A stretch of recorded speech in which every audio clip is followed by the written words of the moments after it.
Senate gavels into session, members working on moving forward on a deal to fund the government and to work on legislation. As the Senate gavels into session, members are working on moving forward on a deal to fund the government and working on legislation desperately needed to rein in ICE's abuses. If Republicans are serious about the very reasonable demands Democrats have put forward on ICE, then there is no good reason we can't come together very quickly to produce legislation. It should take less than 2 weeks, because what we're asking for is very simple, and our Republican colleagues know that we need to make changes. Now, time is of the essence.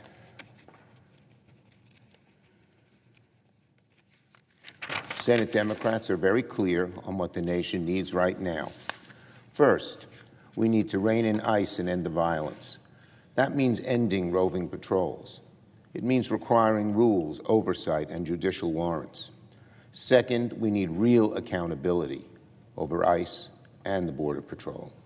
And third, masks need to come off, cameras need to stay on, and officers need visible identification. No secret police. These are not radical demands. They're basic standards the American people already expect from law enforcement. I hope we can get voting quickly here in the Senate today so we can move forward on the important work of reining in ICE. The clock is ticking, the nation is waiting, and the abuses of ICE must come to an end.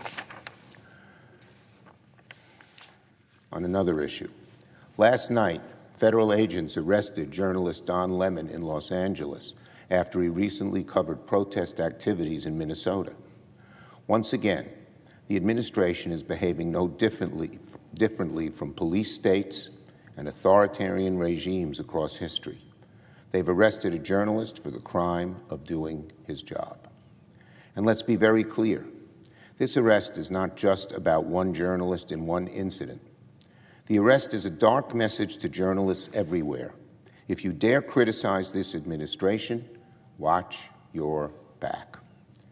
That's not a democracy. That's a police state, and that is pure authoritarian bile. Democracy will suffer if the government chokes our civil liberties. Under this administration, the Department of Justice has all too often become the Department of Vengeance.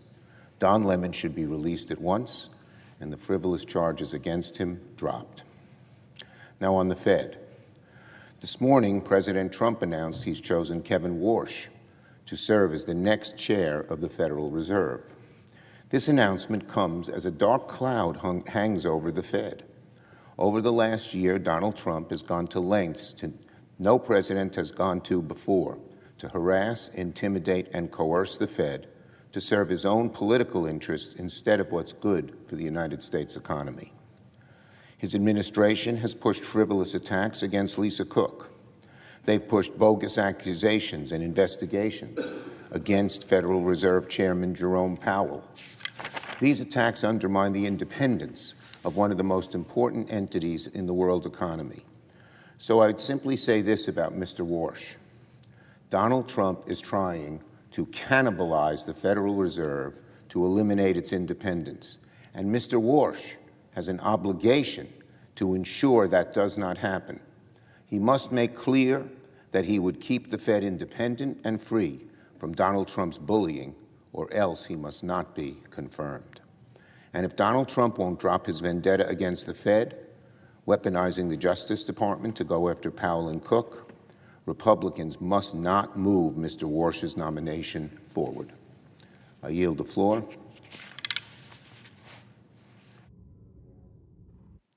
The clerk will